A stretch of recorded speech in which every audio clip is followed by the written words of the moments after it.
নারায়ণগঞ্জে বেড়েছে শীতজনিত রোগের প্রাদুর্ভাব। এ নিয়ে আরো জানাতে সরাসরি যুক্ত হচ্ছেন সহকর্মী বিলাল হোসাইন। বিলাল, হাসপাতালে রোগীর চাপ কেমন দেখছেন?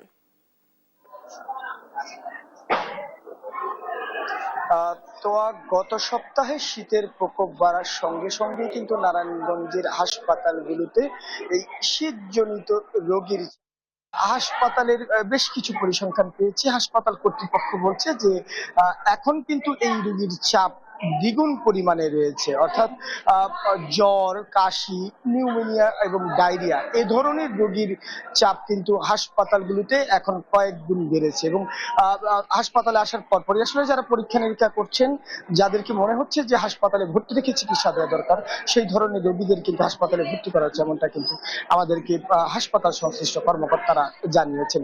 তো একটু দেখাতে চাই যে নগরীর ৩০০ শয্যা বিশিষ্ট খানপুর হাসপাতাল, এখানে প্রায় দুপুর কাছাকাছি সময় চলে এসেছে। এখনো কিন্তু অনেক রোগী অপেক্ষায় আছেন কখন আসলে তিনি চিকিৎসকের কাছে যাবেন। এবং সবচেয়ে বেশি আসলে জ্বর এবং কাশি এবং বিভিন্ন ধরনের ভাইরাস জনিত যে ডায়রিয়া রোগী, সেই রোগীর চাপ কিন্তু এই হাসপাতালে বেশি।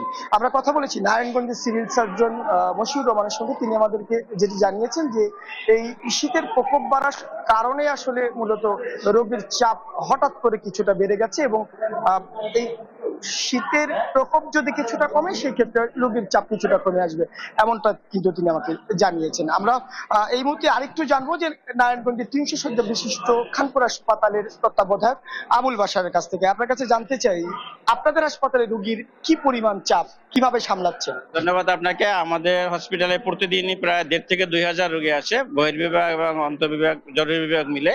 এখন শীতজনিত রোগীর সংখ্যা বেশি। শিশুদের এখানে নিউমোনিয়া, ঠান্ডা, কাশি, জ্বর নিয়ে আসছেন। আজকে আমাদের ২৭ জন শিশু ভর্তি আছেন, তবে আতঙ্কিত হওয়ার মতো নয়। প্রতি বছর যে এটাই স্বাভাবিক। তো ডেঙ্গু রোগী কমে আসছেন, আজকে ডেঙ্গু রোগী আসেন মাত্র ৫ জন। স্বাভাবিকভাবে ডেঙ্গু রোগী কমে আসতেছে, আর ঠান্ডাজনিত রোগীর সংখ্যাই এখন বেশি। সবাই ধন্যবাদ।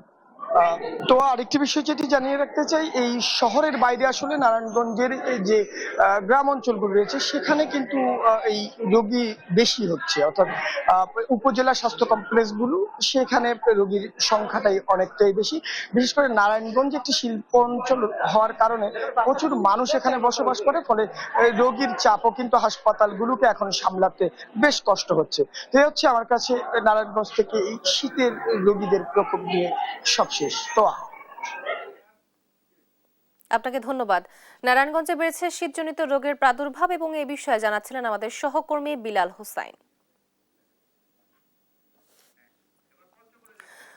পঞ্চগড়েও বেড়েছে শীতজনিত রোগের প্রাদুর্ভাব। এ বিষয়ে আরো জানাতে সরাসরি যুক্ত হচ্ছেন সহকর্মী রাশেদুজ্জামান বাবু।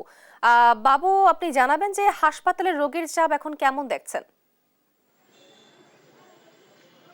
তো শুভ সকাল আপনাকে। আপনি জানেন যে হিমালয় কন্যা হিসাবে জেলা খ্যাত, কিন্তু পঞ্চগড় এই জেলায় কিন্তু আসলে হিমালয় খুব কাছাকাছি থাকার কারণে হিমালয়ের যে হিম বাতাস, সেই হিম বাতাস কিন্তু পঞ্চগড় জেলার উপর দিয়ে প্রতিদিনে প্রবাহিত। আজকে সকালে যদি আমি তেঁতুলিয়া আবহাওয়া অফিসে সর্বনিম্ন তাপমাত্রা রেকর্ড করেছে ৯.৫ ডিগ্রি সেলসিয়াস, যেটি মৃদু শৈত্যপ্রবাহ বহমান চলছে কিন্তু পঞ্চগড়ে। এই অবস্থা যখন, তখন আসলে পঞ্চগড়ের অবস্থা কীরকম সেটি জানানোর বাকি থাকে না, কারণ এখানে শীতজনিত যে রোগগুলো রয়েছে, জ্বর, সর্দি, ডায়রিয়া, নিউমোনিয়া, এগুলো কিন্তু আসলে ব্যাপক হারে বৃদ্ধি পেয়েছে। কয়েকদিন আগে হাসপাতালে আসলে তেমন রোগী না থাকলেও বর্তমানে এসব রোগী আবহাওয়াজনিত কারণে রোগীর সংখ্যার চাপ কিন্তু বৃদ্ধি পেয়েছে।